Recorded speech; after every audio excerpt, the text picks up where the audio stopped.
Mustafaa fi kuulaniin kaleessa garuu kuulaniin kaleessa gobozii mataa ta'e dhugaa rabbii kuulaniin kaleessa himanaa taate gobozii akkamii taate dhugaa rabbii jechuun kuulanii fi eenyu maqaan ishee roozaan garuu walolanii turan akkuma isin iyyuu beektanii kan isaan walitti araaraman reefuu jechuudha hin turre eenyu walitti araaramanii garuu hiriyaa jechuun akkasi jechuun ilmi namaa kamuu hin wallola hin araarama haa ta'u malee garuu Mustafaan dhugaa rabbii jibba guddaa roozaarratti akka inni qabu beekama. Dhugaa rabbii isin jedha jibba kanan fakkaan maaliif osoo haga maal ta'e osoo akka maaliyyuu ta'e lubbuu ishee akkas ba'uuf jiru kanatti ishee qaqqabuu qaba ture.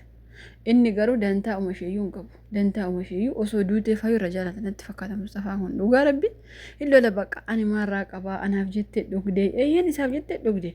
Hindee ani koo yeroo baay'ee viidiyoo kee keessatti kan hojjedhu isaaf jette dhugdee yeroo isiniin jedhu waan soba wayii tokko isinitti fakkaachuu danda'a. Garuu roozaan marzii yookaan summii kan dhugde Mustafaa hin abuudha. Dhugaa rabbii isiniin jedha. Yeroo baay'ee aarsaa kan kaffalu shamarroota keenyadha. Dhugaa rabbii ani maaliif akkasiin aarsaa dhiiraaf kaffaltan hin beeku ani. Mee maal akka inni isiniif godhuuf aarsaa akka isin kaffaltaniif ani hin beeku dhugaa rabbii jechuun lubbuun keessan kuni lubbuu dhiira sanaarra isiniif jechuun lubbuu keessan gattanii ka dhiira sanaa caashistu bar ani maaliif akka ta'e hin beeku ani dhugaa rabbii kun iddoo feetti argama namoota baay'ee akkana godha amma roozaan akkam Mustafaa dhaba Mustafaa waa'ee Saidoo akkam na amanuu dhabe jechuutti marzii dhugduuyyuu malee haa dhugdu okay ergi dhugdee booda osoo ta'e inni Mustafaan ishii anaaf jettee dhugdee dhiifama godheeraa fi jechuu kan malee naaf jettee dhugdeere yoo dhugdee na ilaallatu jedhama Mustafaan yoo dhugdee homaa takka waan ishee wanti na ilaallatu hin jiru jedhe silaa akkas jedhamu hin qabamu ture.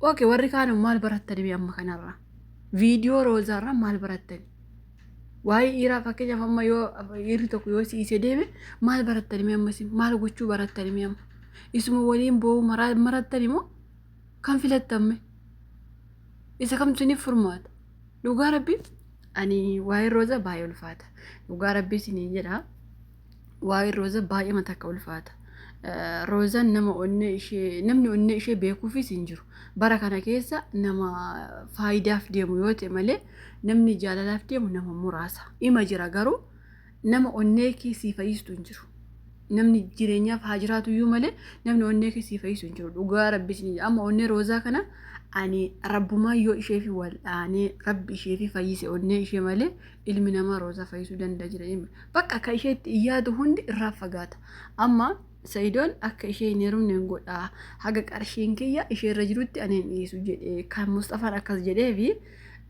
osoo ta'e Saidoonis immoo dhiisuufi qaba ture jechuun Saidoon waan hin dhiisneef maali beektani qarshii miiliyoona 2 sana irraa fuutee Sumayyaaf laatte kana gochuun ishee badii guddaa namaaf gaarii yaaduutti ofii keessan lubbuu keessan abdan dhugaa rabbii yeroo tokko namaaf jennee ofii keenya immoo lubbuu keenya dabarsinaa jechuudha amma roozaan wanti ishee laallatu hin qabu miiliyoona 2 yeroo sana sargiif jedhanii walitti qabatanii akka carraa ta'e sargiin sun hafee miire itti deebisuu qabdi turte haa ta'uti dogoggora ta'eera roozaan dogoggorteetti erga dogoggortee immoo haadha manaa isaaf laattee miire ka fudhatellee ijoollee isaati kan nyaatellee haadha manaa isaati yoo akkas ta'e lubbuun roozaa qaaliin kun bahuurraa qarshii kiyya tokko lamaan naa kaffali yoo jedhe roozaan as baatee Oromoo yoo kadhatte miiliyoona 2 miti miiliyoona meeqa fudhachuu dandeessi dhugaa rabbii isin jedha maaliif lubbuu ishee kanarra hin caalu jechuudha qarshiin miiliyoona 2 garuu Saidoon kanan jenne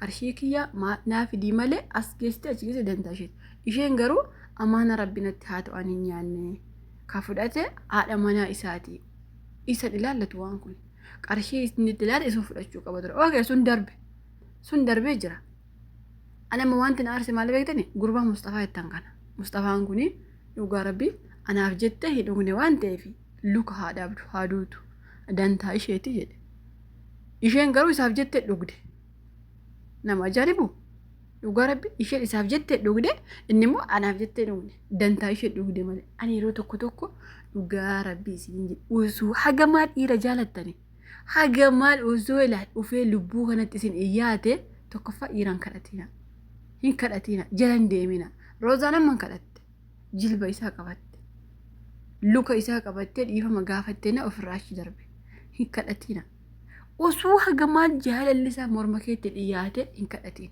dhugaa rabbii irraa achi fagaattee jireenya biraa eegalte hin isa dagatta jechuun yoo heerumuu dhaabatte illee gara biraa deemte hiriyoota baafatte waliin haasoo yoo eegalte nama sanan dagatta jechuudha. Garuu nama sanaaf jettee yeroo sanaaf bakka nama sana malee wanti addunyaarra hin jirre sitti fakkaatee bakka ati namuma sanatti fiigda. Namni sun garuu dantaa keessi hin qabu. Dhimma keef duuta, dhimma keef qoricha dhugda, dhimma keef marzii dhugda, dantaa keeti. Amma Mustafaan baay'een keenya anama mataan koo Mustafaa xaaree jira. Nama baay'een Mustafaa xaare. Maaliif hiree garuu itti aaruu hin qabnu ture. Sababiin isaa Mustafaan akkuma Roozaan Mustafaa jaalattu Roozaan nama jaalatu qaba. Mustafaan nama jaalatu qaba. Sinigalee Mustafaan yoo amma fakkeenyaaf nama sana dhabe of ajjeesuu kan danda'u qaba. Sinigalee onneen immoo takkaa malee lama banamtu jechuudha. Takkuma jaalatti onneen. Lama sadiirra deddeebite kanas deemtee jaalatu. Kanaafuu Mustafaan hin qabaa jechuudha. Nama ofii akka lubbuu isaatti jaalatu qaba. Kanaaf kan inni Roozaa ofirraa ari'aa jiru. Garuu Roozaan ofitti hin beekanne jechuun osoo dhuguma Roozaa dhiisuuf yaada hin qabu ta'ee namni viidiyoo guyyaa tokko kan Sa'idoon beekamaadha, yuutuubara guddaadha, piraankii adda addaa hojjetaa, viidiyoo adda addaa hojjetaa. Akkamittiin Sa'idoof hubachuu dhabee dhiifama gochuu fi didee Mustafaan silaa jechuun dhiisuu barbaadeera. Durumayyuu Roozaa karaa dhiisuu barbaadachaa jira. Namni tokko gaafa sirraa goruuf jedhu waama xinnooti ishii si barbaaddata bara waama xiqqoo isheetiin bakka xiqqumati waa goote bitire bakka hin fayyadamne sun hin gammada. Inda'uun si sababaayu bakka waan tokko akkatti dubbattu si godha. Maaliif namni sun sirraa goruu barbaada waan ta'eef jechuudha.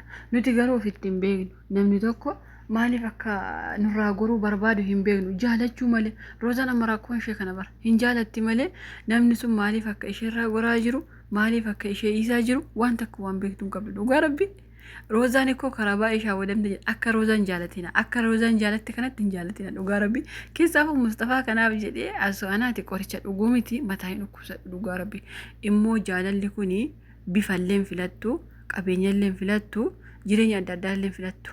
Jaalalli si qabe taanaan si qabe. Si galee bineensarraa si qaba jaalalli. Dhugaa rabbi kanaafuu isheen Mustafaa jaalatteeti kan isheen maraattee qorichallee dhugde. Mustafaan garuu akkatti isheef hin ilaalle. Dhugaa rabbi akka isheen deemtutti hin deemneef inni dantaa isheeti jedhe malee. Kanaaf kuulaniin baay'ee akkanatti tolte dhugaa dubbachuu fi hedduu haa galatoomtu. Akkatti bira dhaabbattee hiriyyittii ishee irratti loluu isheetti hedduu haa galatoomtu. Inumaa hin sidhaa jedhaa bara nan sidhaa jedha. Innaa akkasii hordoftotaa fi kabajamtoota kiyya baay'een keessan koomentii jalatti illee kaleessa kaan Roozaan si haa fayyisu kan jedhus ni jira. Rabbi ishee haa fayyisu akka amantaa keessanitti kadhaa Rabbi ishee haa fayyisu. Qoricha Roozaan dhugde kuni qallii nutti fakkaachuu danda'a. Qorichi sun dhugaa dubbachuuf hin beektanii mana rabaa keessa hin jira shinti beetii yookaas immoo waa tokkotti yoo naqan ol danfa jechuudha hin gubaa. Waan cufame tokko faa waan badu waan sun beekte garuu garaa namaa immoo hagam akka gubu hin beektu osoo illee kilooreksii ta'e hamma tokko yoo homaan jedhu kuni garuu baay'ee takka nama guba jechuudha dhugaa dubbachuu fi Rabbi fayyaa ishee haa deebisuu fi mi'a garaa kee kana keessa waan takka miidhame jechuun immoo waan guddaa yookaas immoo waan cimaadha jechuudha. Akilaatii kee yookaas of keessa waa miite jechuudha. Roozaan bakka kanatti dogoggora guddaa qabdi.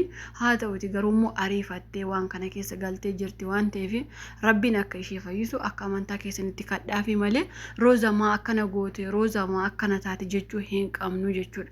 Isaaf jettee duutaa isaaf jettee qoricha guddaa jettanii koomentii hin barreessinaa fi Rabbi si haa fayyisuu bichaa jedha barreessaa fi yoo isheen fayyite immoo koomentii ishee jajjabeessuu danda'u. Gara fuula duraatti illee waan isheen ittiin jajjabaattu koomentii waan akkasii barreessaa fi malee waan isheen qoricha udee kanaan ishee hin qeeqina siniin jechuu barbaada. Maaliif koomentii kaleessa baay'ee dubbise waan ta'eef viidiyoo ishee jalatti Mustafaa malee irriin jiru maal ka jedhetu jira waan ta'eef maaliif isheetti akkas fakkaachuu danda'a. Hin jaalatte waan ta'eef Mustafaa malee namni isheetti mul'achuu isuu danda'a.